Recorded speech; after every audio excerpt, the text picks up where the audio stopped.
하늘의 긍정적인 소망의 메시지를 전해드리려 하는 스티그마 미션 방송의 하늘 영성 가이드 김민자 줄리팍입니다.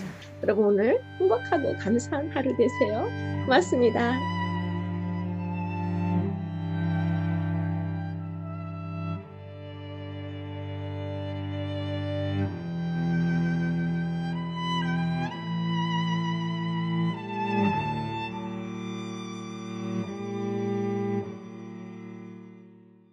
안녕하세요. 오늘은 제9과 예수 온전한 제물이라는 주제로 공부하시겠습니다. 하나님께서는 아주 고통스러운 딜레마를 갖고 계셨죠. 인간과의 사이에 맺은 그 언약을 깨뜨린 측에서 죽음을 당할 수밖에 없는 그런 내용이었는데요. 하나님께서는 그 언약을 깨뜨린 당신의 백성들을 너무나 지독히도 사랑하신 것입니다. 이 언약을 깨뜨린 측에서 죽음을 당할 수밖에 없는 그런 목숨을 요구하는 것이었는데요. 인류가 죄를 지었을 때 예수님께서 자기 자신을 인류의 제물로 주셔서 그러한 언약에서의 인간의 운명에서 구하기 위하여 특별히 그런 제물로 바쳐졌다는 그런 내용이 되겠습니다. 그러면 창세기 15장에 있는 중요한 말씀부터 보시도록 하겠습니다. 그 중간을 쪼개고 그 쪼갠 것을 마주 대하여 놓고 타는 횃불이 쪼갠 고기 사이로 지나더라. 하나님께서 아브라함과 언약을 맺으셨을 때 그 예식에는 동물을 반으로 자르는 일이 포함되었다고 창세기 15장 6절에서 21절까지 자세히 설명하고 있습니다. 오직 하나님께서만 갈라진 동물들 사이로 걸어가셨다는 사실은 하나님께서 결코 당신의 약속을 깨뜨리지 않으실 것임을 아브라함에게 직접 보여주시기 위함이었습니다. 그러면 예레미야 34장에 있는 말씀을 바로 이어서 보시겠습니다. 송아지를 둘에 쪼개고 그 두 사이로 지나서 내 앞에 언약을 세우고 그 말을 실행치 아니하며 내 언약을 범한 너희를 너희 원수의 손과 너희 생명을 찾는 자의 손에 붙이리니. 언약의 당사자들은 둘로 갈라진 동물이 언약을 깨뜨린 사람의 운명을 상징하는 것임을 인정하는 표시로 쪼개진 동물의 몸 사이를 걸어가는 그런 특별한 예식을 진행했던 것입니다. 히브리서 9장 22절 하단에 보시면 피 흘림이 없은즉 사함이 없느니라 라고 말씀하고 계시죠. 이 구절을 몇 분 동안 묵상한다면 우리는 적어도 두 가지 결론에 이르게 될 것입니다. 첫째는 우리의 죄가 가공할 만한 위법 행위라는 결론을 내릴 것이죠. 이어서 우리의 두 번째 결론은 용서라는 것이 값비싼 것이라는 점이 될 것이라는 것을 알게 되는 것입니다. 죄가 지독한 것이라는 증거는 하나님께서 그것을 깨끗하게 하시기 위해 피를 뿌릴 것을 요구하신다는 점인데요. 피를 뿌리는 일은 언약을 깨뜨리는 자의 운명을 암시하는 것이었고 이것이 바로 히브리서가 피 흘림이 없은즉 사함이 없느니라고 히브리서 9장에 말하고 있는 이유입니다. 히브리서는 얼마나 주목할 만하고 중요한 책인가요? 성경의 어떤 책보다 더 자주 반복해서 히브리서는 그리스도의 탁월성을 확증하고 강조하고 있습니다. 율법은 우리로 하여금 우리의 필요를 인식하게 하지만 그것은 우리의 가장 깊고도 가장 두려운 병인 우리의 죄를 해결하는 데는 아무 소용이 없습니다. 결국 죄가 피를 요구하는 것인데요. 하나님과 인간 사이에 맺어진 이 새로운 언약이 율법의 의식들, 규정들, 그리고 계명들보다 훨씬 뛰어나기 때문입니다. 그래서 그것은 은혜의 관계로서 이 새 언약은 피로써 서명하고 피로써 인치고 피로써 전달된 것을 알 수 있습니다. 그리스도의 피가 갖는 내적인 정결함의 효과는 양심을 죽은 행실로부터 씻어서 그 씻음을 받은 사람이 살아계신 하나님을 섬길 수 있게 하는 것인데요. 그러므로 옛 언약의 시대에는 짐승의 피가 필수적인 요소였지만 새 언약의 시대에는 단번에 뿌려진 그리스도의 피만이 정결케 하는 것이 되었습니다. 그리스도의 피는 세 가지의 사항과 관련되어 있는데요.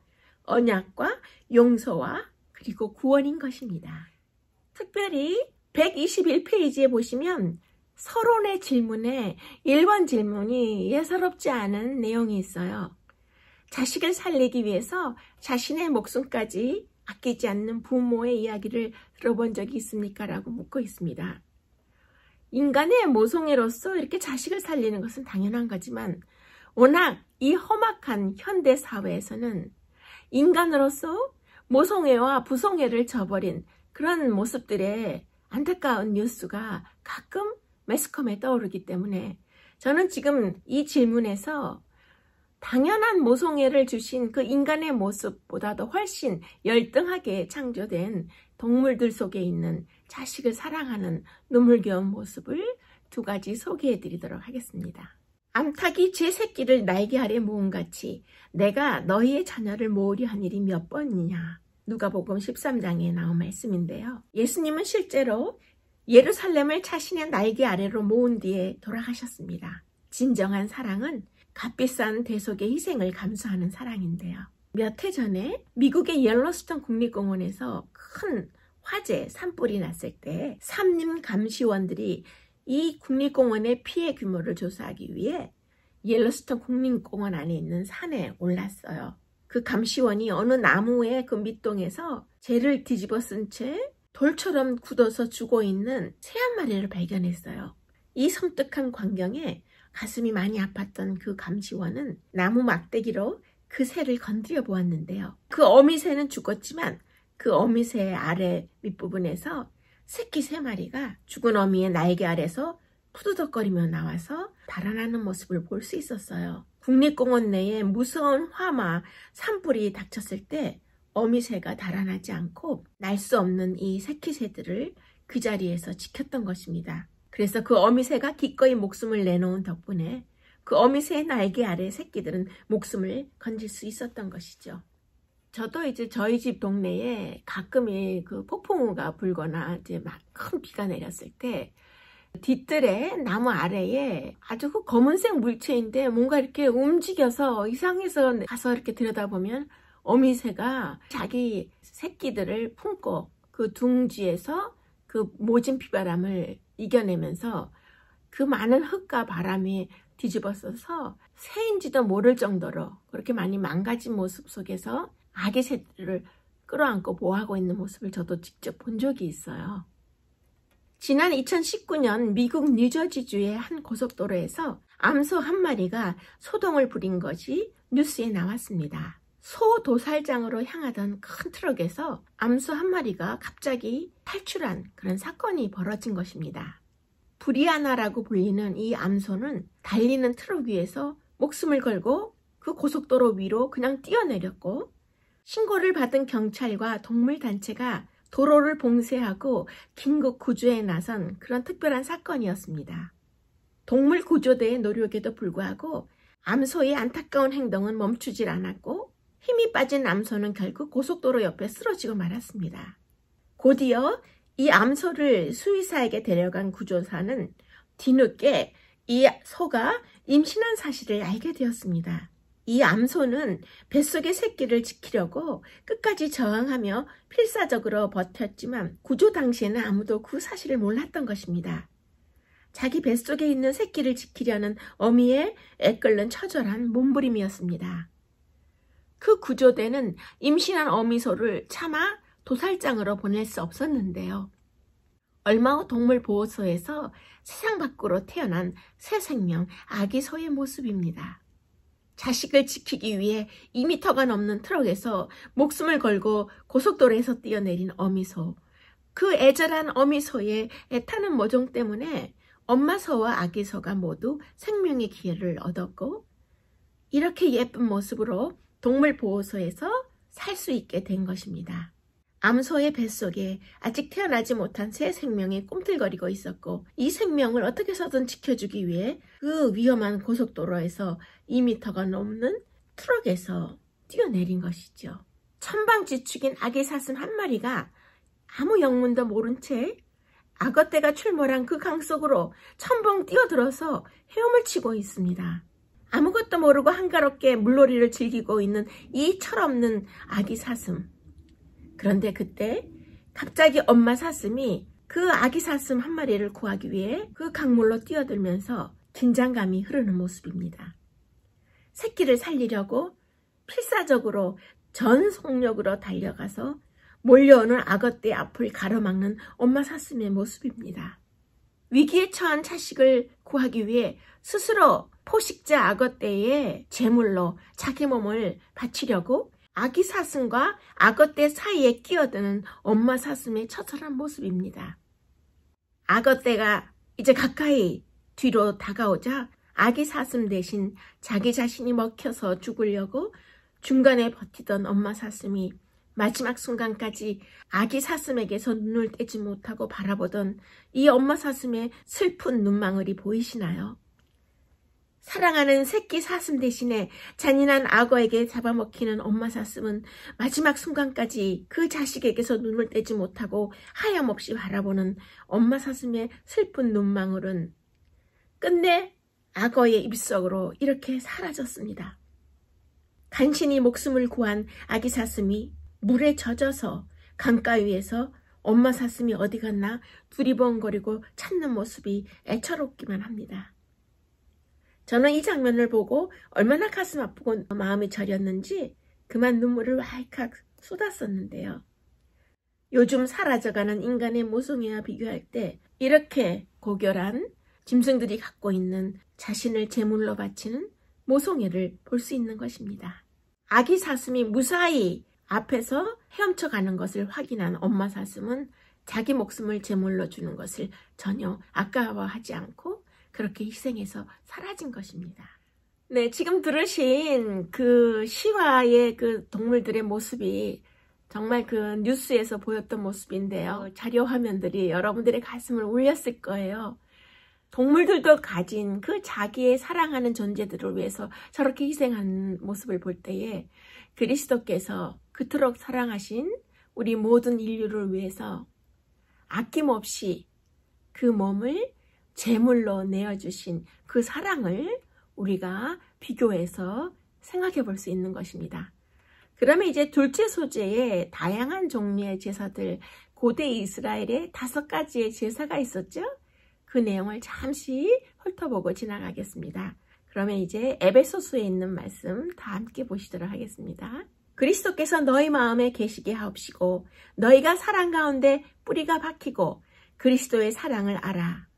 5가지의 각기 다른 제사가 있었던 것은 각각의 제사가 지금 에베소서 3장에서 보시는 이 말씀처럼 그리스도의 사랑의 십자가의 의미를 더욱더 풍성히 하기 위해 꼭 필요한 그런 제도였습니다. 그럼 그 5가지 제사 제도의 내용이 무엇인지 간단하게 함께 보시자면 먼저 번제라는 것이 있었죠. 이것은 바쳐진 제물을 제단 위에서 온전히 불살르는 우리를 위해 자신을 온전히 바치신 예수님을 상징하는 그런 제사 제도였습니다. 2번째는 소제라는 것이 있었는데요.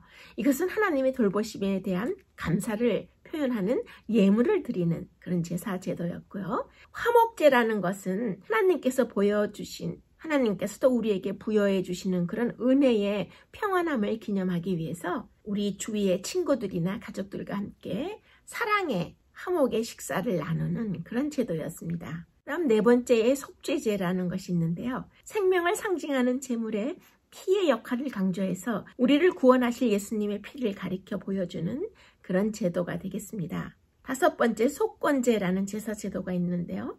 배상이나 보상이 가능한 잘못에 대한 용서를 제공하기 위해서 우리가 잘못을 저지른 자들에게 보상하거나 배상하는 그런 책임을 반드시 져야 함을 상기시키는 그런 제사 제도가 되겠습니다. 그러면 이제 둘째 소재의 묵상의 질문과 적용의 질문은 같은 내용을 다루고 있어요.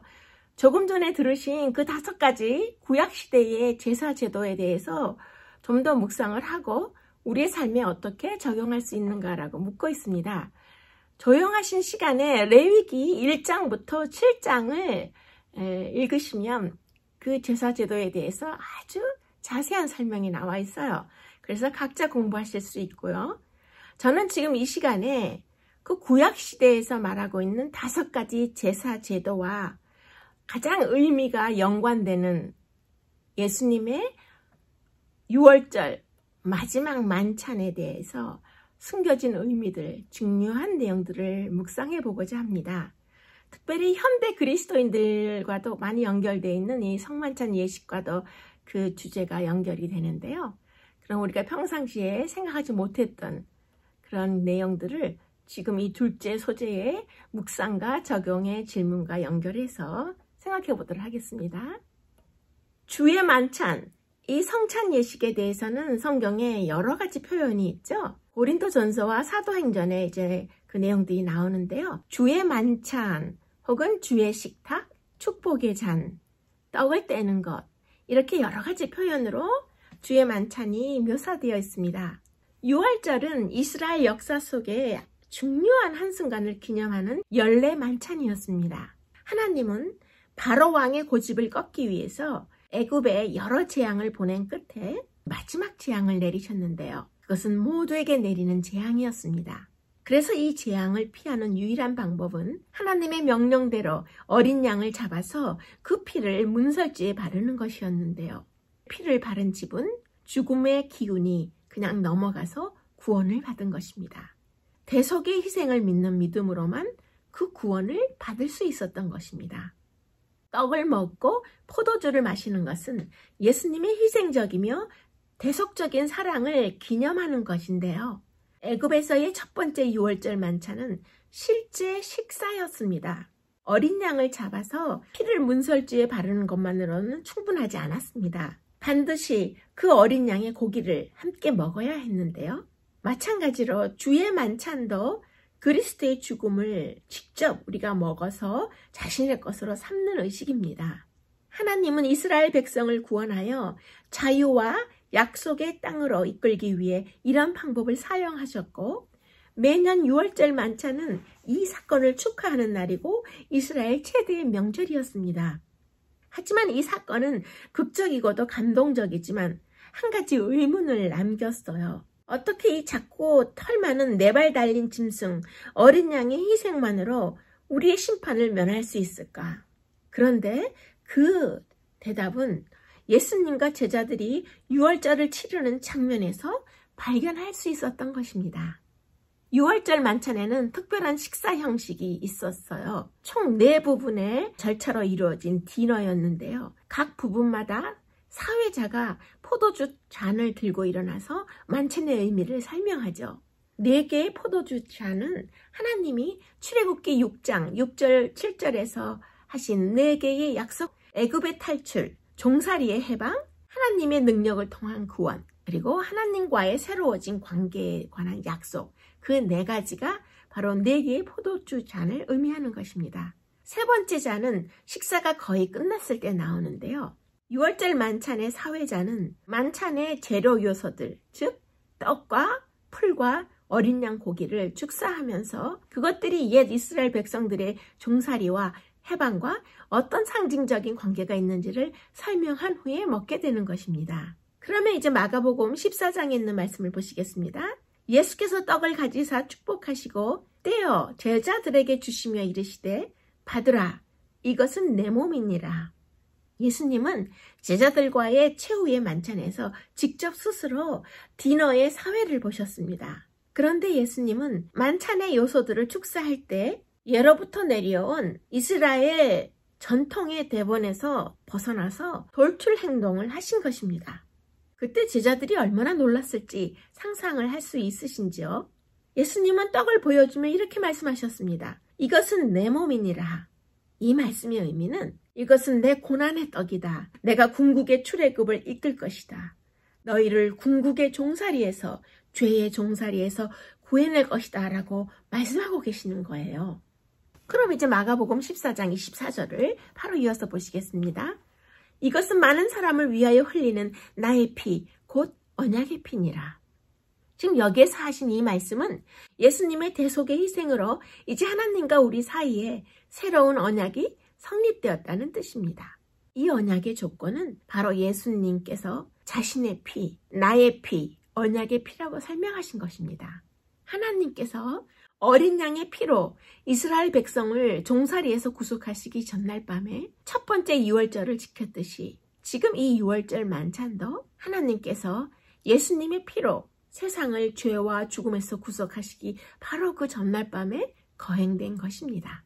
예수님이 제자들과 함께 하신 마지막 만찬은 또 다른 면에서 유대인들의 그 고대 전통의 형식의 대본과 많이 달랐습니다. 예수님이 떡을 축사하신 것은 유월절의 대본 그대로였지만 또 예수님께서 포도주를 축사하신 것도 유월절의 식사 대본 그대로였어요. 모든 유월절 만찬에 떡과 포도주가 빠지지 않았으니까요. 하지만 사복음서 어디에도 이 만찬의 메인 요리 이야기는 없습니다. 이 유월절 만찬에는 어린 양에 관한 언급이 없어요. 물론 유월절은 채식주의자들의 만찬이 아닙니다. 반드시 어린 양의 그 양고기가 이 유월절 만찬에 올라와야 되는데요. 지금 예수님께서 진행하신 마지막 만찬에는 어린 양의 고기가 보이지 않았어요. 도대체 예수님이 주관하신 이 유월절 만찬에서 어린 양 고기 메뉴는 어디로 갔을까요? 그런데 하나님의 어린 양이 상 앞에 앉아 있었기 때문에 어린 양이 상 위에 없었던 것입니다.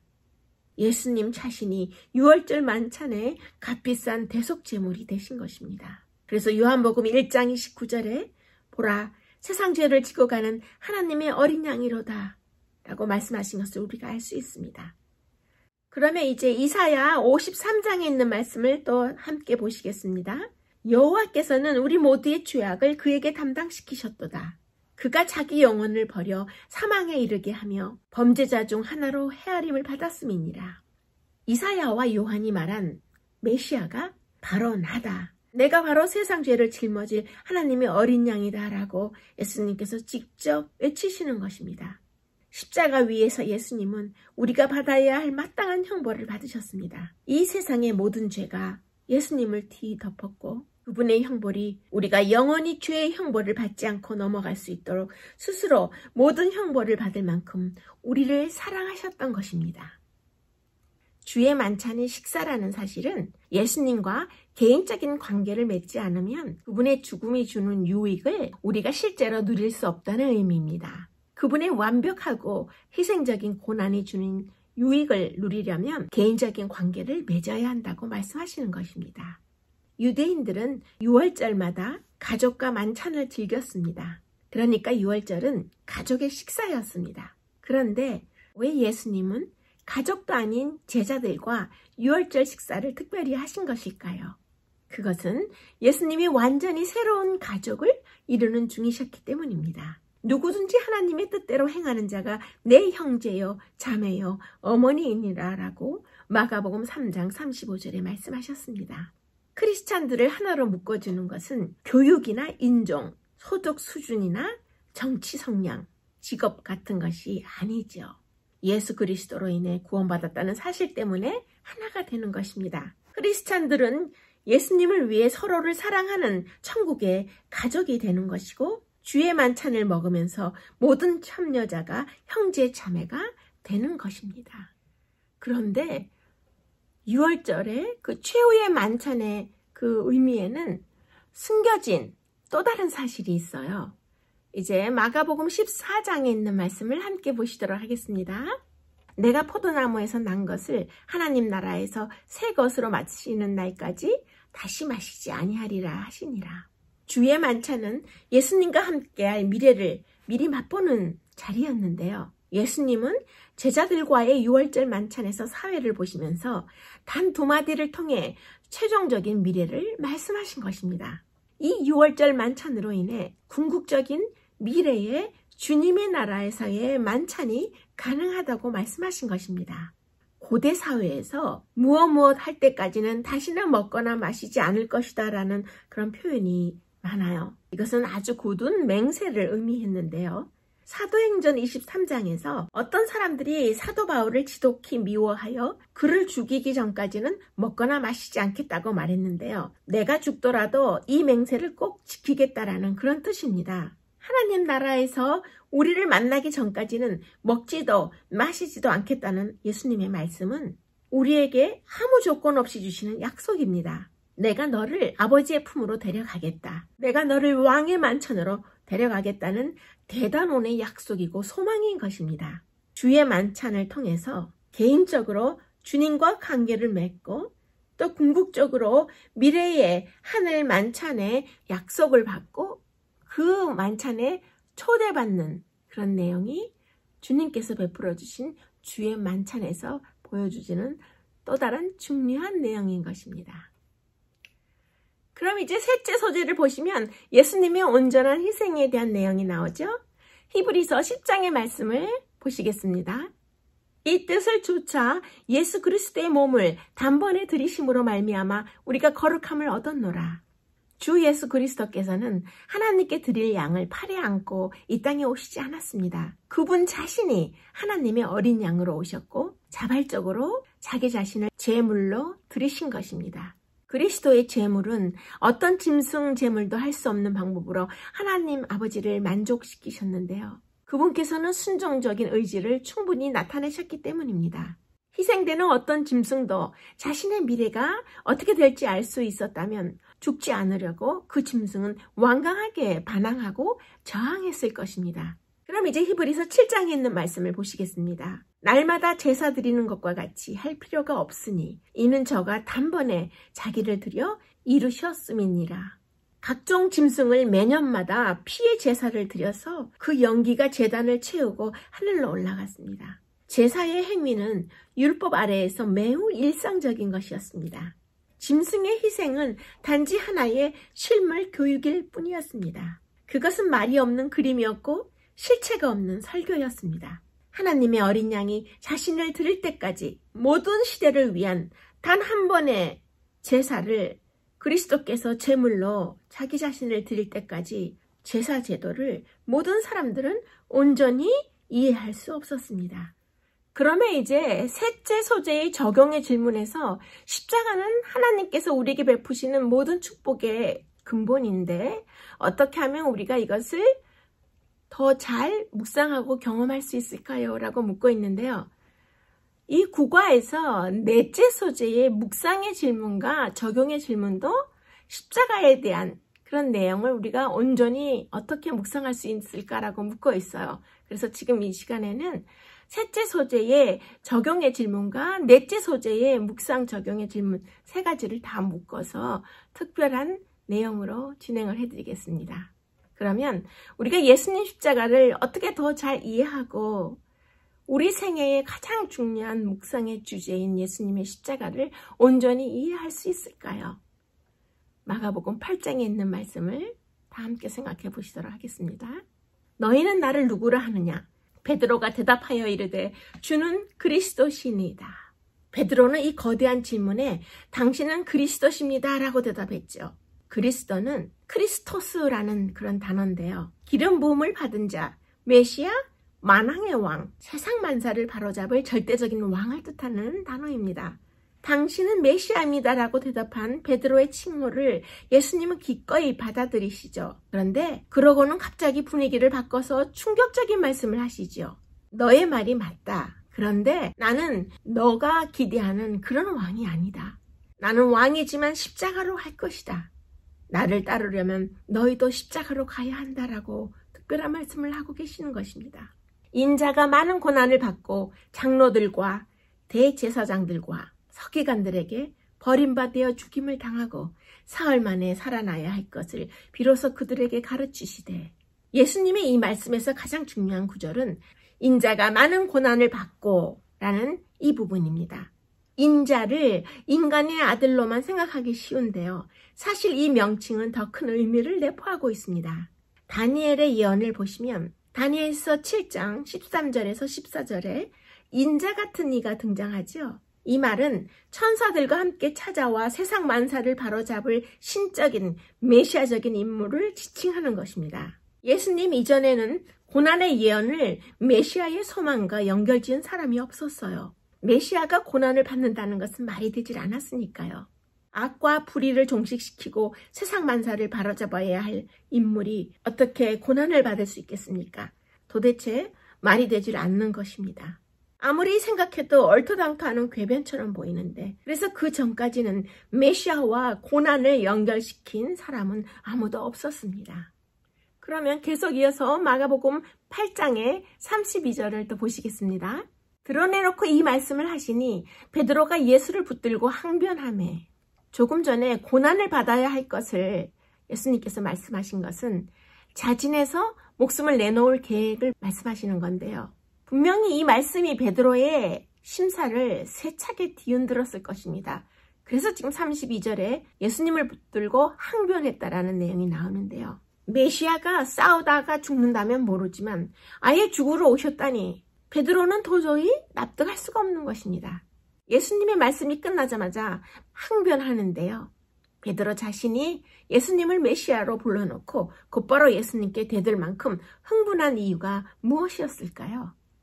베드로는 코 올리기 시절부터 메시아가 강림하여 악과 불의를 끝내고 보좌에 오를 것이라는 이야기를 듣고 자랐습니다. 그런데 그 메시아로 알고 있던 예수님이 황당한 말씀을 하시는 게 아닙니까? 게다가 예수님이 고난을 받기 위해 예루살렘에 가신다고 하자 베드로는 예수님을 위해서가 아니라 자기 자신을 위해 화를 낸 것입니다. 베드로에게는 나름대로의 계획이 있었고 그 계획에는 고난이란 것은 포함되어 있지 않았거든요. 예수님이 자신의 계획대로 움직이시질 않자 베드로는 참지 못하고 항변하는 것입니다. 그런데 예수님은 여기에서 이렇게 말씀하십니다. 나는 왕이다. 하지만 너희가 상상하는 그런 왕은 아니다. 나는 죽어야만 하는 왕이다. 우리가 살아가면서 자신만의 목적을 세우면 예수님은 수단으로 전락하게 됩니다. 하지만 예수님을 우리의 삶의 진정한 왕으로 삼으면 자신의 목적을 위해 그분을 이용하지 않습니다. 감히 왕 앞에서 흥정을 하는 사람은 없기 때문이죠. 자기 자신을 비우고 예수님을 채울수록 더욱 진정한 내 자신이 되어가는 것을 알 수 있습니다. 나의 소망이라고 부르는 것들은 남들의 생각을 통해서 주입된 단순한 욕망에 불과한 것입니다. 그리스도께로 나아가 자신을 내려놓을 때 비로소 진정한 내 자신을 얻을 수 있는 것입니다. 예수님을 거부하고 자기 맘대로 살려고 할수록 자신의 전통과 태생, 환경, 그리고 육체적인 욕심에 지배를 받는 것입니다. 자신을 위하는 마음을 품고 있는 한 전혀 예수님께로 나아간 것이 아닌 것입니다. 온 천하를 얻고도 나의 존재 깊은 곳에 묻은 공허함의 때를 지울 수 없습니다. 세상적인 것을 아무리 많이 얻어도 진정한 만족을 얻을 수 없습니다. 새로운 자신을 얻기 위해 예수님께 나아가는 것은 사실상 그분께 나아가는 것이 아니지요. 진정한 자신은 잡으려고 하면 오히려 더 멀어지는 대상일 뿐입니다. 그래서 예수님을 추구할 때 진정한 내 자신도 덤으로 따라오는 것입니다. 교회 생활을 열심히 해서 삶의 의미를 찾으려는 것도 역시 성과 중심의 방식이기 때문에 예수님은 이렇게 우리에게 말씀하십니다. 성과에서 존재의 의미를 찾으려는 것은 그만둬라. 내가 전혀 새로운 방식을 알려주마. 낡은 정체성을 내던져라. 그리고 나와 복음에서 삶의 의미를 찾아라라고 예수님이 말씀하시는 것입니다. 예수님은 머리로만 알지 말라고 말씀하셔요. 머리로 알고 결심해서 존재 깊이 변화된 사람은 이 세상에 아무도 없기 때문입니다. 예수님은 우리에게 지금 이론만 배워서는 소용이 없다고 말씀하십니다. 예수님의 삶을 보고 십자가로 가신 예수님을 보면서 우리가 생명을 얻도록 예수님께서 십자가에서 생명을 잃으신 것을 생각해야 하는 것입니다. 하나님의 아들에게서 이런 사랑을 받고 존재 깊은 곳에서 감동을 받으면 내 자신의 성과나 외모와 재력 등은 더 이상 나에게서 중요하지 않게 되는 것입니다. 히브리서 기자는 피 흘림이 없은즉 사함이 없느니라고 히브리서 9장 22절에 말합니다. 예수님은 죽으셔야만 했습니다. 하지만 그냥 절벽 아래로 몸을 던지실 수는 없었을까요? 그냥 인간의 몸이 노쇠해서 죽을 때까지 기다리셔도 되는 것 아닌가요? 그런데 그럴 수는 없었습니다. 예수님의 죽음은 반드시 폭력에 의한 죽음이어야 했습니다. 그런데 그리스도의 고난과 죽음은 사람들의 예상처럼 불경하고 악한 사람들의 손을 통해 이루어지지 않았습니다. 오히려 신앙적인 장로들과 종교 지도자들인 대제사장과 서기관들에 의해 그들의 손을 통해 이루어졌습니다. 예수님은 분노한 폭도나 범죄자에게 맞아 돌아가신 것이 아니지요. 예수님은 공식 영장을 통해서 체포되셨고 지도층의 질투 속에서 신문과 처형을 당하신 것입니다. 유대의 사내들인 공회와 로마 법정이 예수님을 죽인 것입니다. 포기하면 얻고 죽으면 살리라라고 말씀하셨습니다. 예수님이 목숨을 내놓으셔야만 죄의 빚이 청산될 수 있었던 것입니다.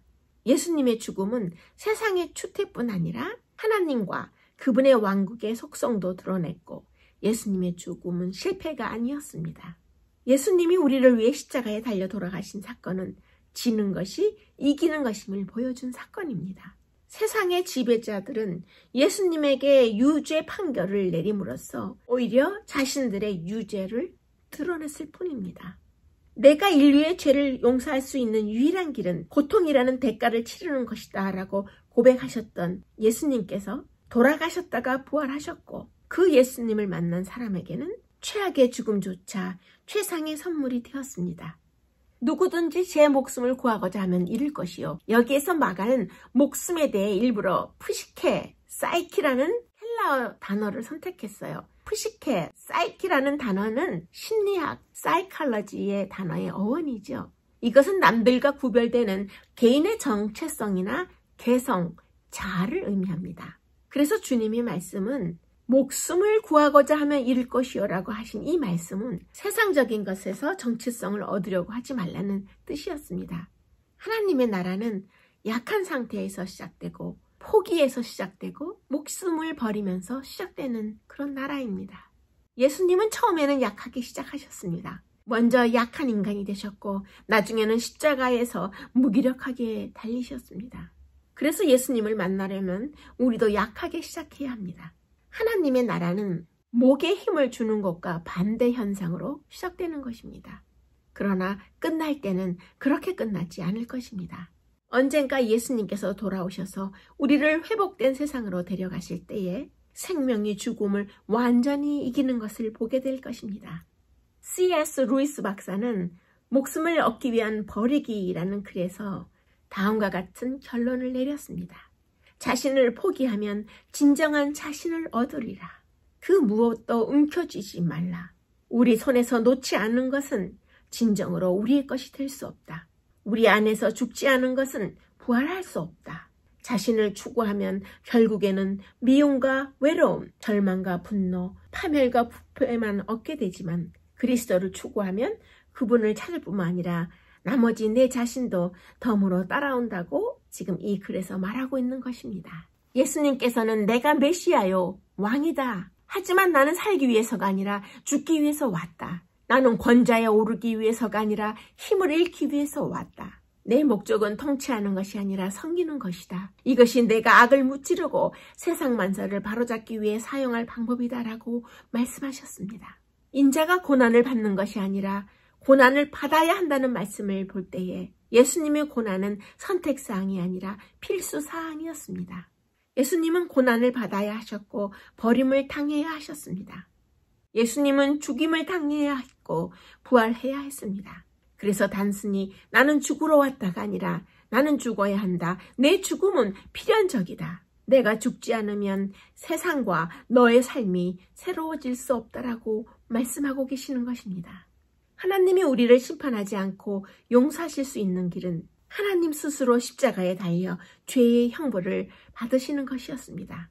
그래서 예수님은 내가 고난을 받아야만 한다라고 말씀하신 것입니다. 나는 십자가의 왕이니 나를 따르려면 너희도 십자가로 가야 한다. 예수님은 그냥 왕이 아니라 십자가 위의 왕이라고 말씀하셨습니다.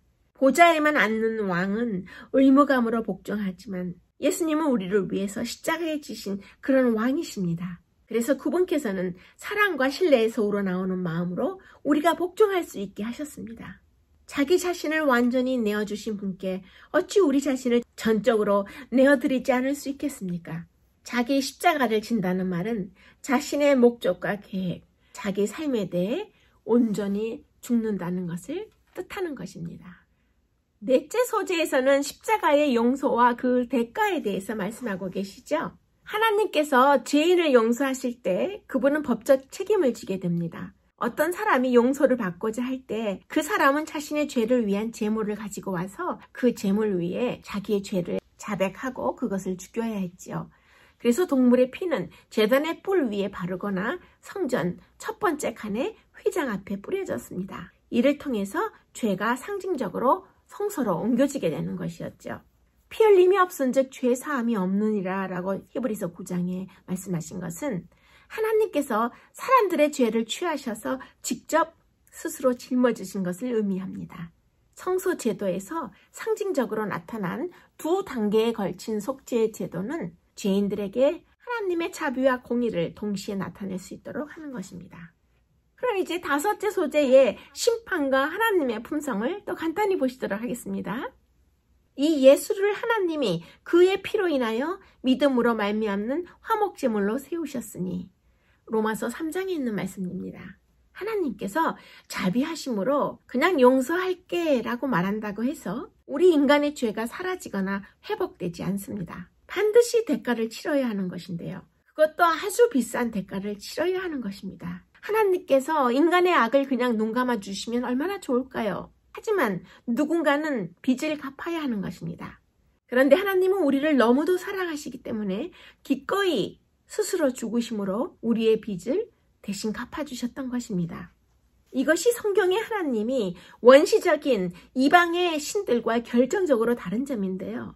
예수님이 우리를 구속하기 위한 유일한 방법은 자신의 목숨을 대속물로 내주는 것뿐이었는데요. 다 용서해 줄게. 하나님이 그렇게 말씀하신다고 용서가 되는 것이 아니었기 때문입니다. 하나님이 세상을 창조하실 때는 그냥 빛이 있으라 라고 말씀하시니까 빛이 생겼지만 우리의 용서는 용서가 있으라 라고 말만 해서 될 문제가 아니었습니다.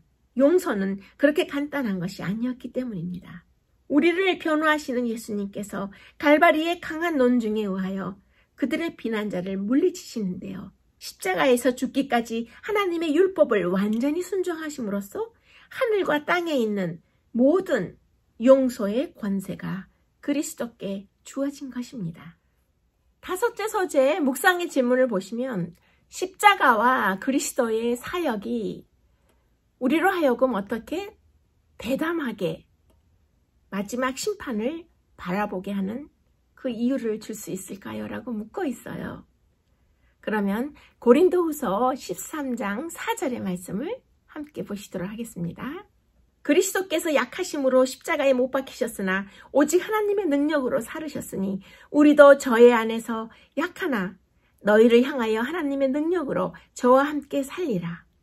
사도 바울은 고린도 교회에 보내는 두 번째 편지 고린도 후서의 13장 4절에서 그리스도께서 약한 가운데 십자가에 못 박히셨으나 하나님의 능력으로 살아나신 덕분에 우리 역시 약하지만 하나님의 능력으로 살 수 있다고 말하고 있습니다.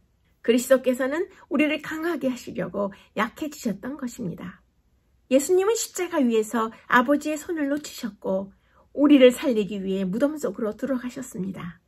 예수님은 면류관으로 가는 길이 반드시 십자가를 지난다는 사실을 알고 계셨고 부활로 가기 위해서는 반드시 죽음을 지나야 했음을 아셨습니다. 십자가 위에서는 우리에게 영생의 선물을 주기 위해 목숨 자체를 잃으셨던 것입니다. 우리에게 능력과 생명을 주시기 위한 길은 우리의 약함과 죽음을 몸소 통과해서 지나가시는 길밖에 없었던 것입니다.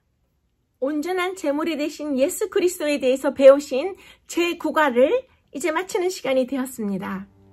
예수님은 하나님의 사랑에도 불구하고 돌아가셔야만 했던 것이 아닙니다. 예수님은 하나님의 사랑 때문에 돌아가셨던 것입니다. 하나님은 세상을 순식간에 창조하셨으며 그 과정은 매우 아름다웠습니다.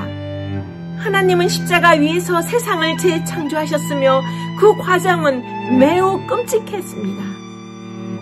하나님의 구원하는 사랑은 언제나 대신 당하는 죽음과 희생을 수반해야 했기 때문입니다. 예수님께서 말씀하시기를 나는 왕이지만 십자가로 갈 것이다. 나를 따르려면 너희도 반드시 십자가로 가야 한다라고 말씀하셨습니다. 그리스도께서 십자가를 지셨기에 우리도 그래야 합니다. 그리스도의 삶 속에서 십자가와 영광이 하나로 연결되었으니 우리의 삶 속에서도 그래야 하는 것입니다.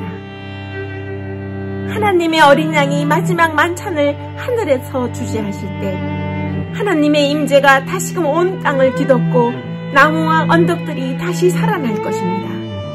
하나님의 나라에서 영원한 만찬에 참여하는 날, 여러분의 가장 간절한 소망이 마침내 이루어질 것입니다. 예수님을 우리를 위한 제물로 내어주심으로 죄의 용서를 위해 우리를 향한 하나님의 극진하신 사랑을 보여주셨습니다. 온전한 제물로 자신을 바치신 예수님께 여러분은 오늘 무엇을 드리기로 결심하고 계십니까?